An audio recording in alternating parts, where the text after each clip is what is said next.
Today, we're flying on the Airbus A320's Chinese knockoff.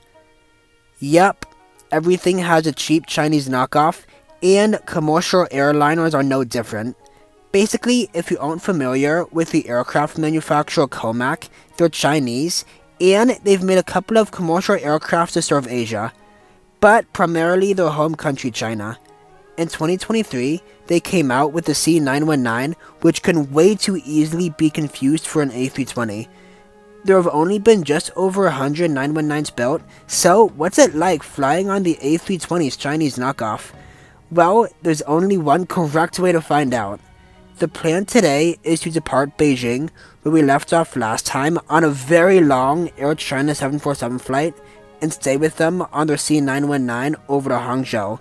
So, what if their 919 ends up being better than a basic A320 or 737? How successful do we think it will be moving forward? What's going on, guys? Casey Flower here. Join me as we continue on Air China as they showcase their Comac 919 in their home country and see what it's all about. My Air China ticket is New York all the way through to Hangzhou, so I'm on the same itinerary that got me in here from New York in the last video. So, that said, I've already checked in and had my boarding pass and passport check for this flight then. There you go. Have a good one. I made my way to the gate area, and that's when I saw it. The big boss of Made in China, the 3-month-old Bravo 658 Romeo, will be the C919 to Hangzhou this morning, delivered brand new just in November of 2025. Morning. Morning, how are you? I'm okay, thank you. After the walk back, I found myself at seat 26A. We got a width of 18 inches, a pitch of 32 inches, 1 point on my seat to the same point on the seat in front of me, and a recline of 4 inches. Alright, welcome aboard the Air China 919 over to Hangzhou. First impressions on the aircraft and seat so far. Honestly, it's beautiful. Literally Air China's version of the Airbus A220. But yeah, we got screens that just folded down from the ceiling to play the safety demo. We got a device holder in the seats to support the bring your own device entertainment because the aircraft does have Wi-Fi. So I just did a quick look into my Wi-Fi settings, and the aircraft does in fact have Wi-Fi. And along with that, to support the bring your own device entertainment, we have in-seat power. So both USB A and C down there. They're not on yet, which I don't love, but I'm sure they'll come on once we get airborne. But yeah, for the entertainment so far, we have bring your own device, Wi-Fi, device holder, and in-seat power. And then to top it off, we got a free water waiting in the seat back pocket when we got to the seat. But yeah, apart from that, as far as the dimensions go, the legroom's pretty standard to any economy seat, as well as the thickness and cushioning. Little on the thin side, but no problem so far. But yeah, we're just now pushing back, and I'll catch you guys once we get airborne.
are airborne out of Beijing and on our way to Hangzhou after that really cool quick takeoff roll where we just got in the air as quick as possible, climbed steep and high and slow. But yeah, a handful of things happened on that layover in between filming the last video and this one. So immigration getting into China took me a little bit longer than expected for a handful of reasons, which were related to me not having a visa and just using China as a transfer country. So taking a while with the agent there to kind of show them my ongoing ticket and getting through there and getting all that sorted out took a while, as well as getting through security after clearing immigration and getting back airside, going through security. And in the process, since my power banks were both made in China, they confiscated those because, fun fact, I did not know this and did not do my research, but if you travel with power banks or anything of that nature made in China, they cannot fly. So yeah, I lost both my power banks in the process of going through security to come back airside. So yeah, and since both those things took longer than expected, I got to the boarding gate and boarded with like 2 minutes to spare, and then I was the last one to board, so there was also no overhead space when I got on, so I had to store my backpack underneath the seat in front of me, which isn't ideal and gives me no legroom whatsoever, but that's okay. But the good news is that after the aircraft powered on, the in-seat power came on, which is indicated by the blue light in there, indicating that it is on. It's only USB A and C, as I mentioned, but it does work, which is nice. No universal power outlet, unfortunately, so if that's all you got, you're going to be out of luck. But yeah, I have my USB cord plugged in there, and my phone is charging, so that always helps. But unfortunately, some more bad news is that the Air China Wi-Fi is only available to connect to when you're on the ground. So on the ground, I went into my Wi-Fi settings and did find the Air China internet, but I did not connect to it then because I thought I would be able to when I got in the air. That was not the case. I went back in after we got airborne. It wasn't there anymore. So you can only connect to the Air China Wi-Fi when you're on the ground, which is really silly, and I honestly don't get that. I don't know. It's weird. It was the same thing on the 747 last time too. I didn't check it on the ground and didn't check my Wi-Fi settings until we got airborne, and nothing was there. So yeah, I'll just do a quick memo on it on this one toward the end of the video on what the Air China Wi-Fi is. But yeah, all that stuff aside, the cabin crew is coming through with the snack, meal, and drink service.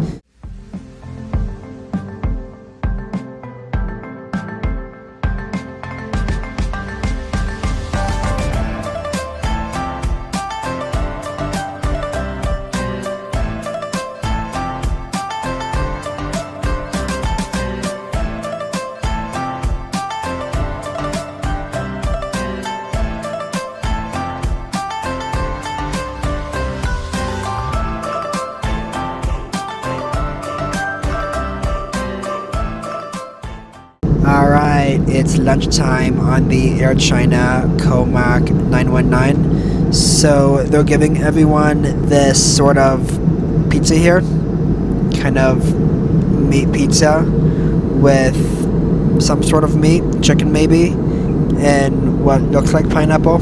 I really hope that's not pineapple. But yeah, and that was Exhibit A, and Exhibit B, we got this cool little Comac 919 goodie bag here. So Air China branded goodie bag with the other smaller parts of the meal. So there's only a few things. So we got these weird Chinese cookie things, not entirely sure. We got some sort of a yogurt or ice cream. I don't know. It would help me a lot if I could read Chinese, but unfortunately I cannot. and Exhibit C from there is whatever this is. It came with a straw, so take that information as you will. But yeah, let's try that pizza, and hopefully it tastes better than it looks. Alright, honestly, going in with all the toppings first, it's not too bad. It's not as bad as I thought. But yeah, it's a good complimentary hot meal.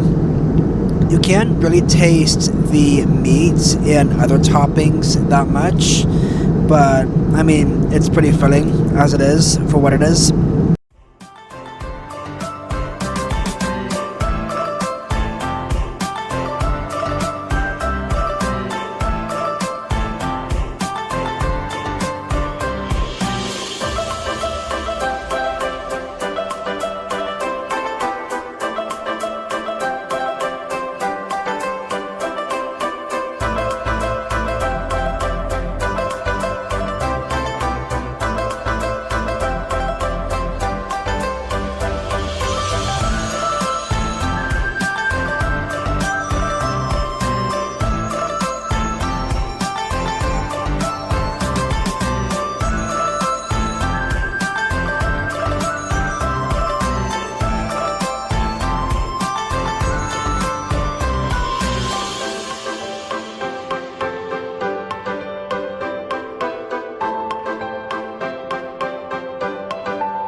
Alright, we're about 20 minutes from landing, and the crew hasn't done any sort of drink service at all, so they've only done that last meal service, so I don't know what that's all about. So the only drink that they're offering was that water that was waiting for us in the seat back pocket when we got here.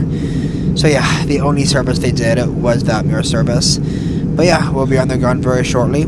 So on the way into Hangzhou, I'm going to use that time to rate the airline and the aircraft using my channel original rating system. I call it the Raleigh rating scale, very creatively named because my first name is Raleigh. If you're new here, I use this scale to rate all the airlines I fly on at the end of every one of my airline reviews. It uses 6 different categories to see how well the airline did at each of the 6. But if you're not new here, good job, you made it this far. How do you think Air China did today with the Comac 919? Well, let's go land in Hangzhou and find out. The service was an 8 out of 10, as everyone was very welcoming, kind, and efficient at getting us out early. They helped me with finding space for my backpack and camera bag, as all of the overhead bin space was full when I got on. But despite their efforts, they were only able to find space for my camera bag. The only cart service that ended up coming through is that meal service as mentioned, and there was no beverage service offered at all. That water waiting in the seat back pocket was the only drink that was provided. The cleanliness was a 9.5 out of 10, as apart from just a few random stains on my tray table, the cabin was absolutely beautiful and spotless. The blue lighting in the overhead vents were such a cool touch. Overall, it was an absolutely amazing presentation that Air China was doing at showcasing their proud 919. The Wi-Fi was a 9 out of 10. After a quick research session, I found out that the 919 is equipped with free basic internet for web browsing to all passengers. It does technically have the ability to stream, but the website just can't be blocked in China. Unfortunately, if the Wi-Fi ends up not being available on a flight for whatever reason, or you just forgot to connect to it on the ground, then you'll be disconnected. The food was an 8 out of 10, as it was a little messy, but it got the fulfilling job done for what the flight was. It felt like the traditional airline hot meal, but it didn't really have any taste to it. That was all they were offering on this flight, and there was no menu, so there really wasn't a way of knowing what the airline served at all. The entertainment was a 9 out of 10, as there was no personal seatback IFE, but it provided everything to support a bring your own device entertainment to keep us busy. The internet, which was complimentary, and high speed, pretty good for almost any internet browsing. It had a device holder to hold it in place, And last but not least, the in-seat power to keep your device going. Unfortunately though, if that internet ends up not being available at all, then you won't have any entertainment. The seat was a 10 out of 10, as it was the traditional economy seat found on a full-service flag carrier. It had the standard economy width, legroom, and recline for dimensions. The dimensions were a little bit on the higher side for a regular economy seat, and it can be equal to some premium economy seats. In addition, there was the in-seat power and a device holder in the spot of a seatback IFE to keep us busy. It was definitely leaning on the nicer side with not really that much worth noting. So, the overall rating for the flight is going to be a 9 out of 10.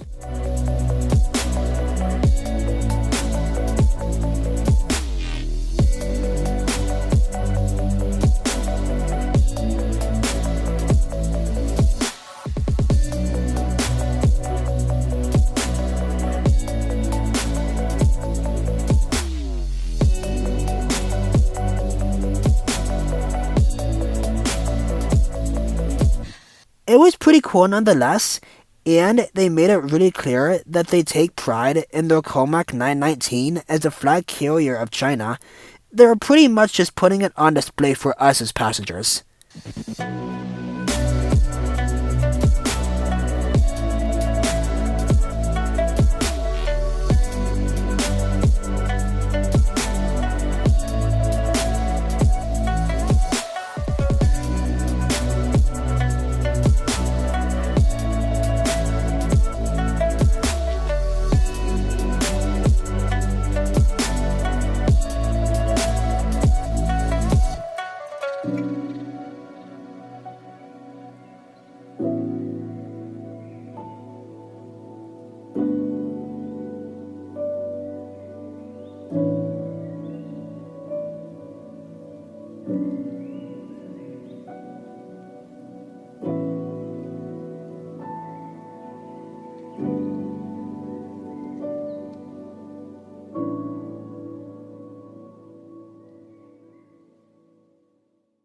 Alright, welcome to Hangzhou. Hopefully you guys enjoyed my review on the Comac 919 as much as I did on the flight.